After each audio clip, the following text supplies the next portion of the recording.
நேபாளத்தின் நெப்போலியன் என்று அழைக்கப்பட்டவர் யார்? ஏ. சந்திரகுப்த மோரியர்.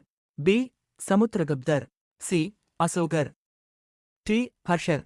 சரியான பதில் பி. சமுத்திரகுப்தர். இந்தியாவின் இரும்பு மனிதன் என்று அழைக்கப்படுபவர் யார்? A. Mahatma Gandhi. B. Jawaharlal Nehru. C. Sardar Vallabhbhai Patel. D. சுபாஷ் சந்திர போஸ். சரியான பதில் சி. சர்தார் வல்லபாய் படேல். சோழர்களின் புகழ்பெற்ற துறைமுகம் எது? A. Mayiladuthurai. B. Poompuhar. C. Nagapattinam. D. Thoothukudi. சரியான பதில் பி. பூம்புகார். அஜந்தா குகைகள் எந்த மாநிலத்தில் உள்ளன? A. Tamil Nadu. B. Karnataka. C. Maharashtra.